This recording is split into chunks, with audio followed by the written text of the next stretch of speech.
Hello again, composers and musicians. It's Zach Heidi, and today I want to do kind of an unscripted talk about money and about how to make a living as a musician or composer in this industry. It's something I still don't feel like I have the answer for, per se, and there's so many ways that you can do this, but I'll just speak to my own personal experience on the things that have worked for me, and hopefully it resonates with you and you find some of these things interesting and useful. If you do me a huge favor and leave a like on this video, it helps me out, and be sure to subscribe for more weekly content like this.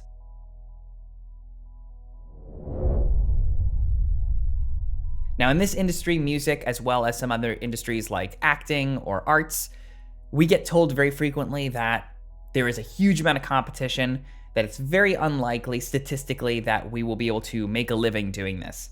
And in some regards, that's true.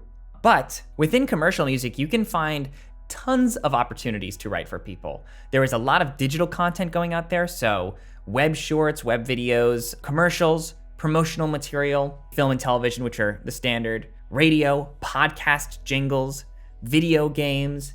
I know somebody who writes music for the slot machines in casinos. The possibilities are extremely vast. And that's why I think, yes, there is a lot of competition in this industry, but there's also a ton of opportunity to go around. Now, the long-term goal of an entrepreneur is eventually to specialize, to do something very, very well, usually a very narrow field. In the beginning, you'll likely have to generalize. You'll have to be able to do a lot of different things and be flexible in that way. Even at this point in my career, I'm still doing quite a few things. Composition for clients, for short projects, some web commercials. I write music for D&D. I also do music copyist work, MIDI prep work, orchestration work, some arranging. So it's pretty broad what I do now. I've begun to sort of specialize a bit more, so I've focused in more on orchestral music these days. But in the beginning, I was doing even more variety than what I'm doing now.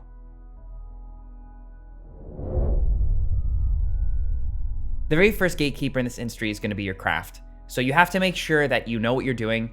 You don't have to feel 100% confident. You very rarely do.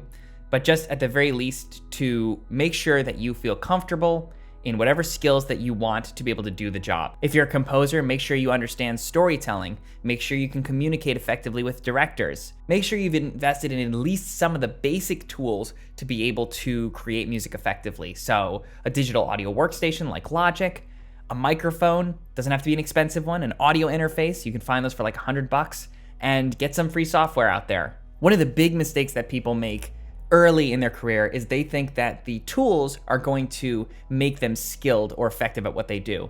So they tend to overinvest way too early before they actually understand the tools that they have in front of them. If you overinvest too early, you're going to be building a financial hole that you're going to have to dig out of before you can actually make a living as a composer. Yes, as you improve in your craft, you may want to get some more premium virtual instruments or gear or software, but scale that appropriately with your career. As your career grows, you can start to scale your resources. Don't overinvest early. I don't focus on finding work. I focus on building relationships, because to have a more sustaining, healthy interaction with the people you work with, you want to focus on them as people and not as people that can give you something. What I've done pretty much throughout my career is if I see someone who I think is doing something really cool, I really admire it, I'll reach out to them personally. I'll say, I love what you're doing. I'd love to ask you a couple questions. Would you be willing to hop on a quick phone call or a Zoom chat? I try to keep my messages very brief because I try to respect their time. I don't ask for work anywhere in that message, and I don't ask for it on that call. Focus on building that relationship with that person just as if they were not somebody in your industry. I've made many more connections with people talking about Super Smash Bros. Ultimate, talking about D&D, talking about woodworking than I have talking about my education, music theory, that sort of thing. In our industry, we understand when somebody's reaching out to try and connect and network, the hope is probably that there's some opportunity to do some paid work together. Now, I should mention, when you want to get into one of these industries, you want to start networking with people, don't necessarily focus on the top dogs, because they likely get a ton of message requests from people asking for work or asking to connect. Instead, I'd recommend focusing a couple tiers down. So look at the people who are working for the people that you like. Reach out to them, because odds are they understand where you're at because they were there themselves. more recently probably than some of the top dogs. You won't get a yes from everybody, and that's totally fine. You just have to look at it like a numbers game, and if you only get a yes from 1.5% of the people you email, if you want to get a gig, that means email 100 people. I've always looked at my career in terms of persistence, not in terms of my success rate. So I know that as long as I stick with this, I keep gently reminding people that I exist, that over time, it will be likely inevitable that some work will come my way because someone's gonna find me at the right time. Now, if you've networked with enough people, eventually someone is gonna become overwhelmed and they're gonna need your help. This is where your chops are gonna kick in. This is where your craft will kick in. Be prepared. Be able to handle that situation effectively. Stay calm and reassuring to that person who is likely overwhelmed, and that's why they're reaching out to you.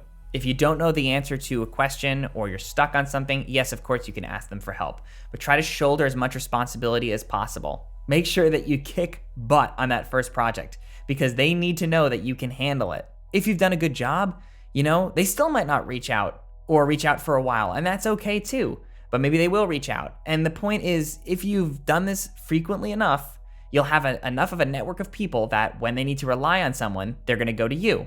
And that's how you can build a stable income.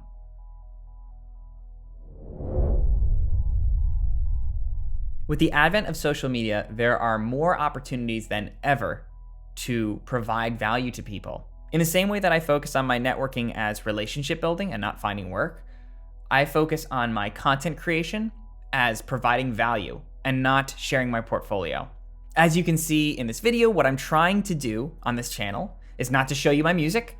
I'm trying to provide some value to you, some genuine value, things that you can take away with that you can say, man, Zach really helped me out with this, hopefully. I do that in part because I found lots of channels that provided value for me. And it sort of feels like I'm passing the torch forward, hopefully, and sharing the knowledge or experience that I've had with you all. Now, what tends to happen from that is if you can focus on sharing your value, sharing things that you're good at, that you're skilled at, things that will help other people, inevitably they're gonna wanna thank you in some way. And sometimes that thank you happens in the form of work. It could also happen in the form of lessons or in somebody paying for a course or paying for a product that you have, but overall people will thank you in some way. Now that thank you initially may not be a financial thank you, and that's okay, because you're investing in your own career in the long term. You can't judge the success of the things you make based on their short-term payoff because so many of these things exist forever in the digital world, and that payoff may be very far in the future. So you have to keep your head down, keep pushing forward, keep providing value to other people. Now, I've been talking about how to generate money through client work, through services. I haven't talked too much about passive revenue, and that'll probably be the topic of a different video. But just to touch on that very briefly, passive revenue is being paid for work that you've already done. Passive revenue can happen through sheet music sales, royalty payments, being able to resell a track, which is something I do frequently. That's called a non-exclusive license. And composers who are very popular, AAA composers, often claim that most of their revenue is generated through passive revenue. Now that's something that takes a long time to scale upwards, but it's something worth checking out and investing in early. If you're not part of a PRO like ASCAP or BMI, I'd recommend checking out videos on that and learning what they do. And in those situations where you can negotiate and you're not being paid very much for a gig, I would recommend strongly that you advocate for a non-exclusive license.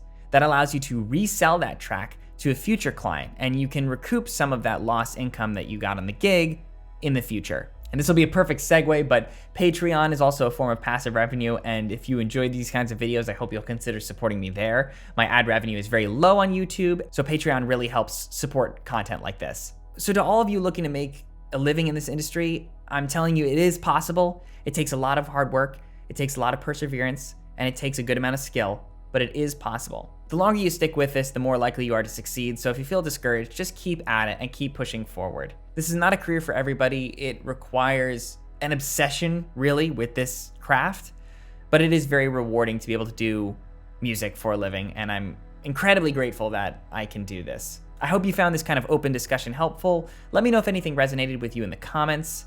Be sure to leave a like, subscribe for more content, and thank you very much for watching.